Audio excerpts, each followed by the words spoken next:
So hi and praise the Lord. My name is Patricia Jekonaya Babu. I am a wife to one Reverend Eliakim Babu, and I am also a mother. I'm a mother to 8 children. Then you also know that God is not a waster. Everything He creates has a purpose. And I want to tell girls out there, it's possible. You can keep yourself. You can wait until you feel it is right for you. And above all that, there are many other tools that you can also use, to prevent pregnancies, to prevent other diseases.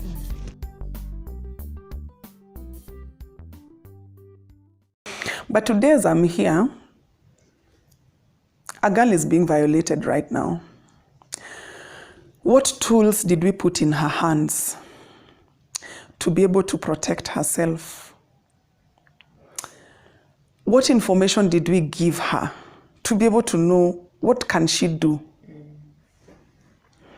So we've had girls getting HIV just because we didn't tell them that when such a violation happens, you can go to a health facility within 72 hours and they will give you something called post-exposure prophylaxis so you don't get HIV. They are able to give you something to prevent pregnancy and all these other things. But because we have demonized such conversations, so we have girls who become pregnant out of a violation. And then, of course, we tell them you cannot terminate it because we are a Christian society. We do not allow termination of pregnancies. And then, of course, now they give birth. And the cycle continues. There is trauma. They're unable to take care of this child. And so we tell them, give out that child to someone else, take care of it. So, but then, okay, so we may want to handle that by, just blocking information and ensuring young people don't get information so that they don't go and do tabia mbaya. But we refuse to face the realities. So in my day-to-day work, I face the realities. One, we encourage parents to talk to their kids about sex. I start talking to my kids about sex when they're 2 years old. Yes, I start telling them parts of their bodies that people should not touch. The importance of them opening up and talking to us as family. When anybody has touched them in an inappropriate way, talk about it. As they grow, I begin to talk about their bodies and how their bodies are changing and how they need to take care of themselves and the friends they need to have and even the distance they need to keep with relatives. Because we have come into a world where relatives are violating children every day. The highest percentage of violations that take place within the home environment, the home setting, is actually done by relatives. It's a grandfather, it's an uncle, it's a brother, it's a cousin, it's all these people who are very close. And it's even house help. I was hearing of a lady who was saying how she was introduced into lesbianism by the house help. So that tells me that as a parent, it's not just about paying bills and providing food. There's more to it. In fact, all those things you're doing are just responsibilities, but your number one responsibility is how you're raising the children you have in your space. So talking to our kids about it. And there are trainings now that are even available, or you're just taught how do you do it. Because many parents say, I can't do that because even me when I was growing up, nobody talked to me about it. So I don't feel I'm equipped, but we should do it. And even how we have structured and we organize our homes. So you find sometimes an uncle visits and you tell your son to sleep with the uncle on the same bed. I don't vouch for it.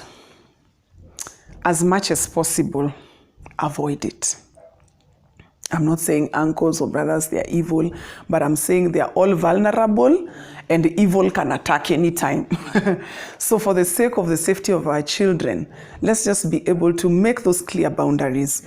Ensure that your kids are safe. Let them sleep in their room or in their space. And even if your house is small, never allow your kids to share their spaces with, that kind of relation. And in the house, even amongst brothers and sisters, talk about it. Now we've had, recently during this season of COVID, I saw a story that was going around. A mother was worried because the daughter had been impregnated by the brother. So what conversations are we having at home? Let's set the boundaries. I mean, for me, that was part of us when we were growing up, boundaries. In fact, my dad used to tell us, if I find you with a boy, even on the road, my dad would scatter you right there. He would just remove his belt and start beating you in front of the boy. Because he was just saying, boundaries must be there. And in our house, by the way, I grew up in a one-roomed house. We didn't have a bedroom. Yeah, there was no bedroom, but there was a space to sleep. And when you're growing up, so we had cousins who would come and visit. Male cousins who would come and even stay with us because they're going to school, they're going to college in Nairobi. But it was very clear for my parents. We had our space for sleeping. My parents would talk to somebody to host my cousins. They would always get a space, but we would all congregate in this house when we have to eat, we have to do all this. But there were clear boundaries. If any of them attempted anything, we knew it was unacceptable in our house. So just having those clear boundaries and knowing how do we handle ourselves as a girl, how do I handle myself? How do I present myself? Even when I am talking to people of the opposite sex or same sex, how do I handle myself? What image do I portray? We've come into a society where we don't even want to talk about dressing. It's my dress, my choice, dress however you want. But let me tell you, even our dressing says a lot. That's why you find some workspaces even define how people should dress. So my girls out there, please take care of yourselves. Your bodies are precious. There's no man who can actually pay for your body. That 1,000 for those 15 minutes can change your life forever. And one time I was watching a video, actually, I've just remembered it. This girl said, people are worried about the physical STIs, sexually transmitted infections. They're worried about HIV. But there's something people don't think about. She called them emotional and psychological STIs. Those ones have no treatment.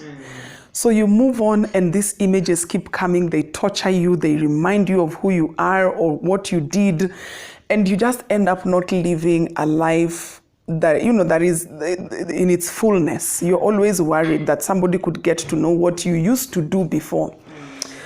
So define your boundaries as a girl. Our society is not easy, but I think as a girl, I also want to encourage you, when you look at yourself on the mirror every day, speak to that image you see on the mirror. Reaffirm to that image that you're beautiful, you're awesome, you're great, your destiny is great. Your future is bright. Keep telling yourself, no matter where you are, no matter the circumstance, you could be coming from a space where there is poverty, as in poverty, until your neighbors know you are poor. Speak to yourself, because poverty is not a destination, it's a stage. And one day, when you just keep on being resilient and working with the resources around you and getting to that place that you want to be, you will look back and you will thank God for it. Yeah. And I talk that because I'm a testimony of it. Life wasn't easy, but today when I look back, I talk a lot with my mom and my siblings, and we keep saying we thank God from where we came from. So there are very many tools today to be able to prevent HIV. And what I'm saying is, in the society we are in today, nobody should be getting HIV because we have tools.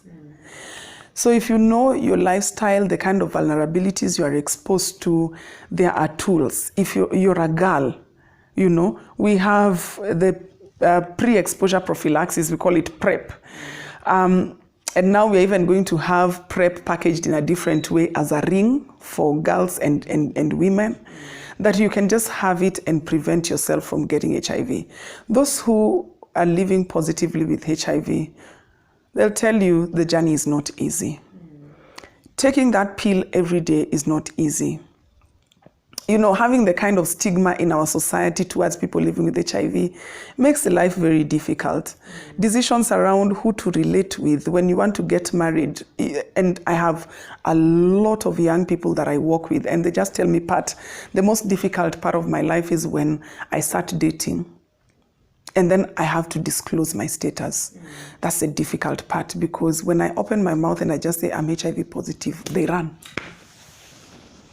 Even with the empowerment we have today, we know that somebody who has HIV, when they're taking their medication well, they reach a level we call viral suppression, where they cannot transmit the virus to anyone else. Even with that kind of empowerment, we still have people rejecting those who live with HIV. So stigma has been a big problem in our country. Recently doing some studies in Homa Bay, and the parents were like, in fact, there was a place that teen pregnancy is actually encouraged. That if you're a teenager and you've never had a child, the probability of getting married is very slim. The men want to confirm that you are fertile by, first of all, becoming pregnant and giving birth when you're still at home. Then they say, now you can be married. What are we saying? What are we saying? That wasn't even the design of God from the word go. And we've thrown our society into a cycle of poverty, because if a 13-year-old gets a baby, what can she offer that child? Absolutely nothing. So this child will grow with vulnerabilities. This child will be abused, will be violated, because they have nobody to take care of them. We sat with girls who would cry because they don't even know how to breastfeed, but they're already having children, they're already mothers. So we need to be able to have an atmosphere where these young mothers are mentored, they're given an opportunity in life to pursue their dreams, because now when they get jobs, they get a career, they get a business, they're able to support their children because they are empowered. And even the psychosocial support, because now, while in that society they're encouraging that, there is another society that will not marry this girl who has a child. And I'll tell you, it's difficult. It's difficult for you as a girl to enter into a marriage with a child who's not this person's child. Again, in those settings, we've had those children being violated by now their fathers. So we have to address these ills in society. And as speaking like this, even thinking about the government, there are hard decisions that the government has to make. I know there's the pressure from the Christian fraternity, from the religious leaders, coming down with voices and saying, no, age of consent need to remain at 18. Having worked in this space, we really need to rethink the age of consent for services. I had this one story of a girl at the age of 10, the mother came to a clinic and said, my girl is sexually active.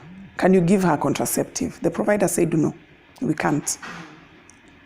She said, this girl will become pregnant. They said, we can't. It's against the protocol.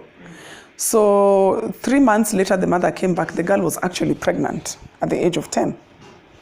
And she said, I told you to give her contraceptive and you said no. Now she's pregnant. So I've brought her so that you can terminate the pregnancy. The provider said, no, we are not allowed to do it. So the mother went and did the Backstreet abortion. And by the time she was coming to the facility, this girl had bled seriously. And she brought the girl and told the providers, you have to save the life of my daughter because you're the ones who've gotten me into this situation. Now, the sad story is the girl died. And I kept asking myself, so what would have happened if the girl was actually given a contraceptive? There was something that we would have avoided. So as the government, you need to make decisions always thinking about the good of that person who's vulnerable. And providing all these services, and even now working with persons with disabilities, it's been a very emotional path for me. I work a lot with persons with disabilities and those who have various forms of disabilities. And when I get to hear the kind of violations that they also go through, gender-based violence, and especially sexual gender-based violence, for the ones who are physically challenged, the ones who are hard of hearing, and even the ones who are visually impaired, and just even getting to hear their stories. Some of them, I have some deaf persons who are telling me they were hearing, and then they became sick. They were put on medication, and they just found themselves deaf. I have another group that were sharing how this person became blind while they were taking medication. And we have other forms of disabilities that come along, the path of life. You just never know when a disability, can hit your life. Others, even in the army, there's a person who, got shot, and I think the bullet got, do they say dislodged? Yeah, in the scalp. And now he has a disability. There are things he can't do. There are positions he can't even sit or bend, because if he does that and the bullet just moves in the wrong place, that's it for them. So we look at people with disabilities and we think, there are societies that think they are a curse, or you asked for it, and many other theories about disability. People with disability, they deserve to live a full life. And we as a society, we've got to do things that help them to feel part of us. So if you work in a space where you're prone to working with people with disabilities, there are adjustments you need to make. If you know your space will be accessed by people with physical disabilities, make the ramps, have some assistive devices over there. If you know you're going to work with deaf persons, learn simple, we call it sign language, learn it, very simple, just to make them feel that they belong. Because when we make them feel they don't belong, they also create their own world. And that world is very different from our world. We push them away, and we open them to a lot of violations. The mentally challenged, we open them to a lot of violations, because sometimes they can't even be able to explain to you what happened to them. They find themselves pregnant. They can't even be able to communicate and tell you who did it. So let's look at those things and continuously have this conversation. How can we help people to access sexual reproductive health services that they need? Our values could be different, and it's important for us to appreciate our values. I'm a pastor, and of course there are things I will encourage in the church. I tell my young people, delay sexual activities until you're married. But I equally tell them that I know there are those, even after hearing this message, will still go ahead and have sex. So we have things in society that can help you. We have condoms, we have PrEP, we have PEP. All these ways of preventing yourself, please prevent yourself.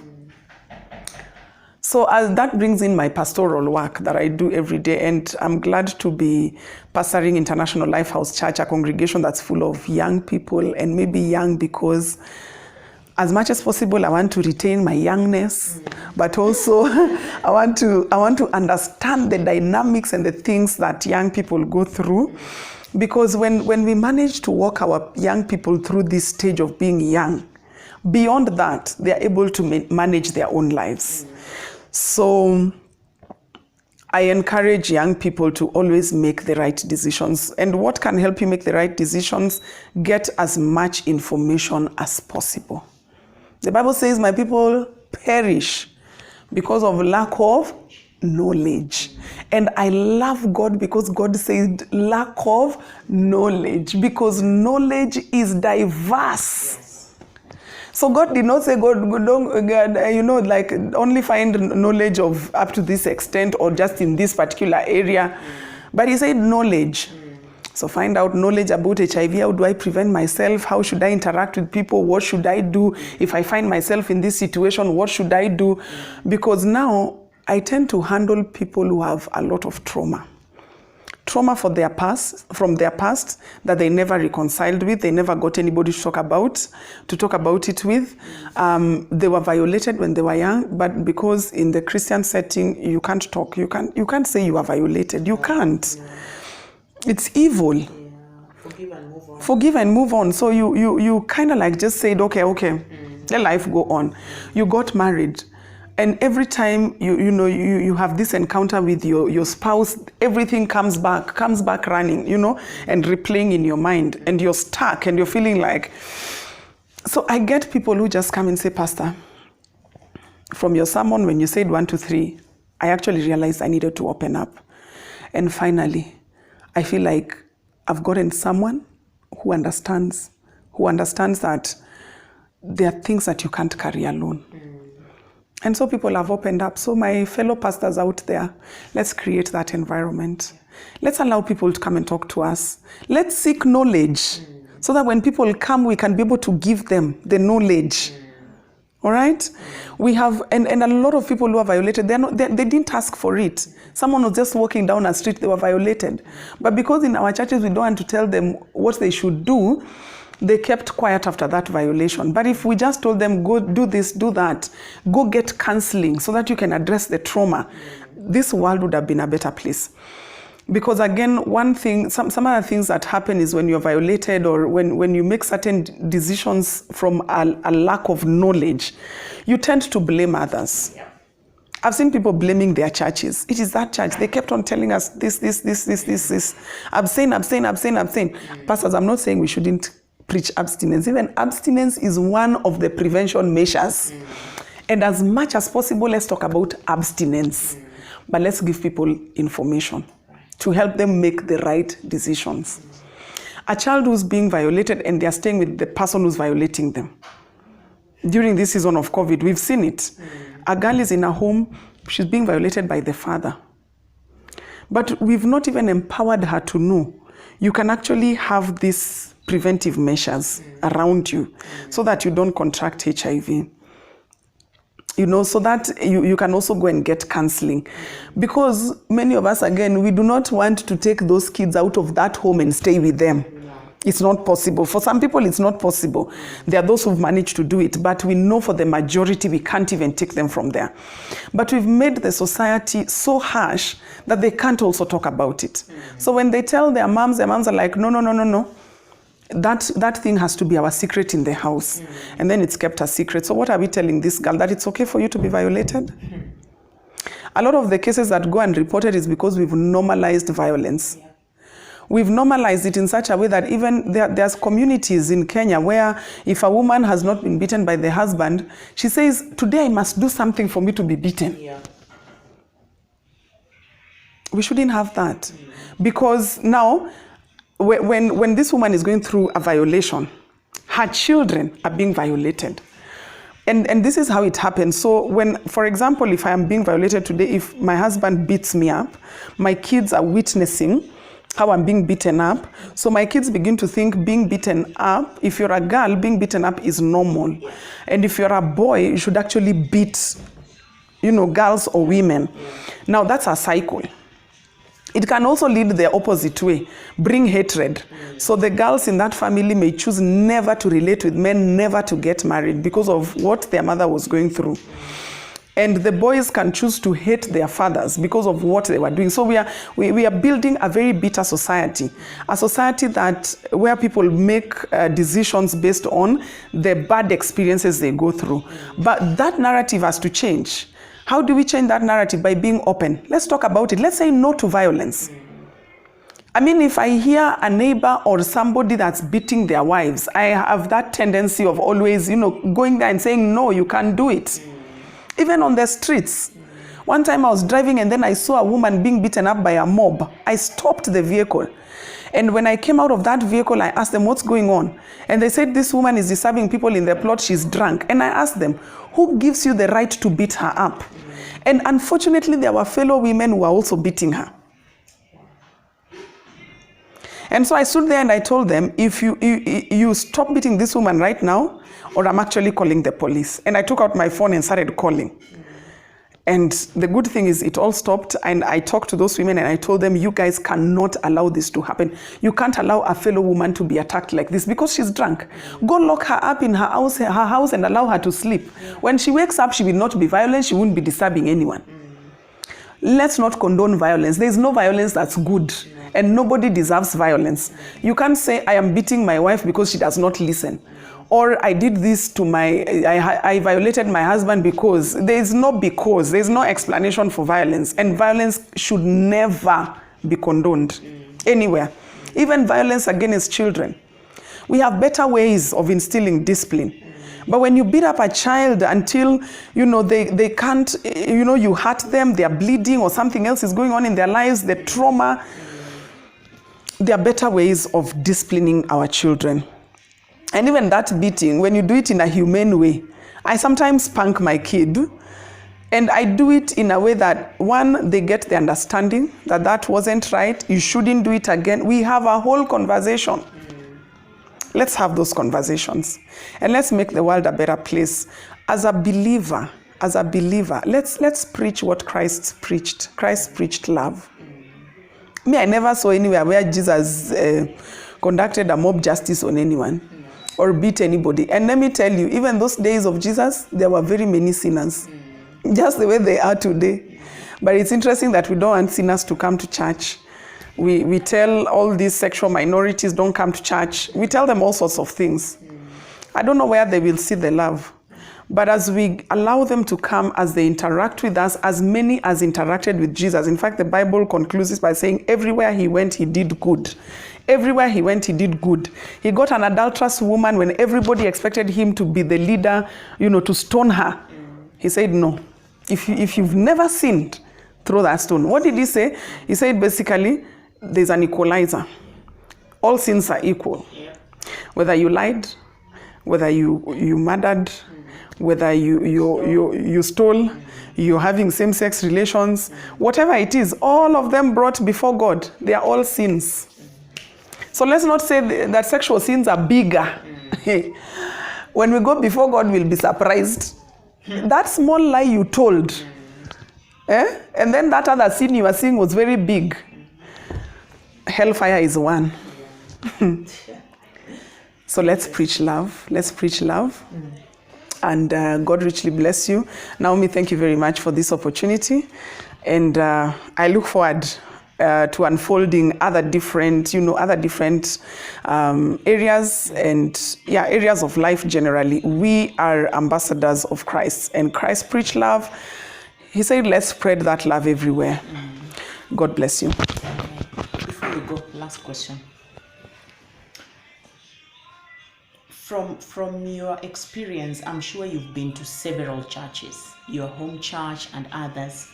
Would you say we still have a lot of room to actually train our hosts to handle better visitors and fellow members who happen to have disabilities, especially physical disabilities? Like if I walk in on a wheelchair or with an assistive device, will I feel safe that usher handling me, or am I looked upon just like, okay, fine? Do you think there's room for us to train ushers and customer facing people to handle those with disabilities better, or are we actually the very ones who are chasing them away right from the door, just from how we are handling them? So first of all is to say that it's unfortunate that many of us want to act from the point of the majority, while our society remains behind because of the minorities. So I want to agree that there is more we need to do in church, in religious settings generally, including the mosque and all these other places, the temples. We have to make them friendly to be able to accommodate everyone. So this kind of trainings would actually begin with the lead pastors, the pastors of the ministry, the deacons, the leadership, to be able to be taken through how do you handle somebody with a disability. And the people with physical disabilities, they need extra support. Right. So that now this, let me take it from the Pentecostal or evangelical approach. We have this approach where we say, you need prayers, please come to the front. Right. Now, and that window is very short. Yes. So you either stand very fast or you miss it. And we made people feel like if you don't come in front here, the prayers can't be sent to where you are. Yeah. Now, there's no distance in the spiritual realm. So one of the ways of ensuring we are accommodating disabilities is feeling comfortable as a pastor to be able to send prayers wherever. And when somebody has a disability, now, unless now with COVID, but nothing stops you to walk to where they are and pray for them. If you see that they needed prayer, maybe they even just lifted up their hand, but they thought really the hassle of having to move from this seat to sit on my wheelchair, to move to the front, it's a whole process. And then we even, people even make very, very ungodly and uncalled for remarks. Sometimes you hear people carelessly just saying that person is wasting our time, just with the movement. So these trainings, we need to do them with the pastoral teams. With the ushering team. The pastoral team for me is very important because the pastor, let me tell you, pastors, we are very influential. From the pulpit, there's a lot we can influence. The things I see them manifest in my members. So when I teach my members how to handle people with disabilities or people who are abled differently, it will be something that spreads across the church. So if the usher is still very far, the neighbor to this person with disability should be able to, rise up to the task and support the person. So we need to have this kind of trainings, tailor them, and bring in the Christian perspective to it, Because again, a lot of the trainings, when we do them and we don't bring in the Bible, pastors, we are difficult people. Religious leaders, we are difficult. We want to see where in the Bible. So let's have them and let the emphasis be love. The reason why I can go out of my way, for example, for me, I have basic sign language skills. And the reason why I did that is because I was working with a group of people who are able differently. They are hard of hearing. And I could see how sometimes they really want to share something with me and they do not want someone else to be in that space. So I said, why can't I go out of my way? Just get basic understanding. And today, I'm able to converse with them without an interpreter.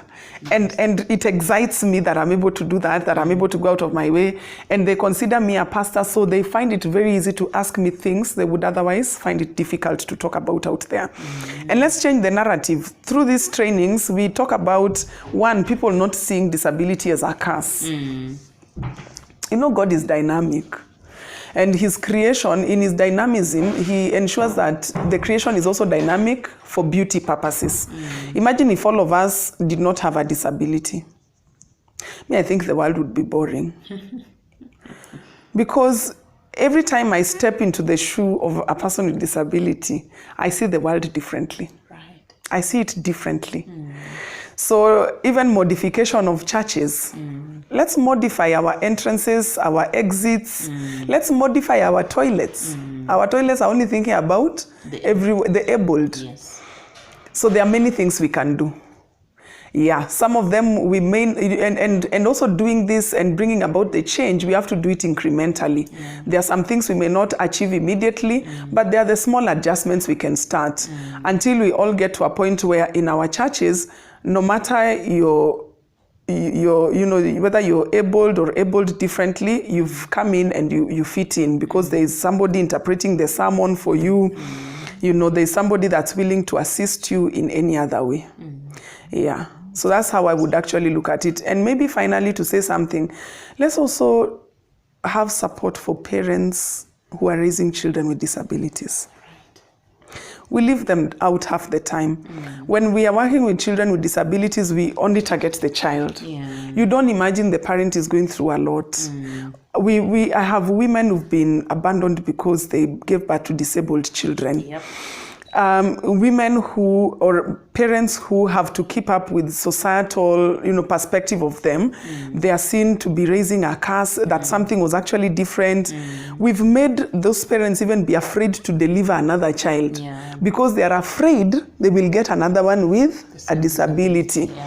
We are seeing families that are currently handling multiple disabilities, Like I think there was a family that was put on the media another time. They had 5 kids and all the 5 had disabilities. And we just want to imagine that they are okay. No. Let's be there for them. Let's have a support system, even in our churches. Let's keep reassuring them that God loves them. By the way, when God gives you a child with disability, you are special. You are special in your own way. I respect parents who bring up children with disabilities. They have a patience that some of us don't have. And they need to teach us that patience. So that when disability finds someone along the way of life, you're able to handle it. People commit suicide when they get disabilities on their path of life. People are mishandled when they get disabilities. Because now, Naomi, you are not used to being cleaned and dressed. You are doing everything for yourself. Now you have to expose yourself. Somebody else now has to see your body, dress you, and do everything for you. You feel like you owe them, you know? And when they do something small, you just think, you know, they go back to, it's because of the disability I have. So it's okay. Whatever they're saying, it's because of the disability. No. Let's prepare our society for eventualities. Even in the workplaces, let's have conversations around disability. Disability is not only, you know, we say in our HR manuals, when you have a disability, this is a kind of support, you know, the kind of support that you can get. But we never really prepare people for those eventualities. And how do we make some changes when these things happen? Thank you very much, Patricia, for taking your time to walk us through your daily life as a woman, as a mother, as an employee in a health system, and most importantly, as a servant of God. How I just look forward that this is going to be a reminder to those of us who are leaders, team leaders in places of worship, in our workplaces, and also just in our homes, to take a moment to read beyond that which might seem normal or a little not very normal. I hope you get a chance to learn a thing or two for you who is in the public realm, and I look forward to hearing from you. And Patricia will be more than glad as well to read your comments on just how helpful probably this episode has been. And like I keep saying, if you haven't subscribed yet, please hit that subscribe button and let's keep speaking the truth and the facts about those living with disabilities. Asante.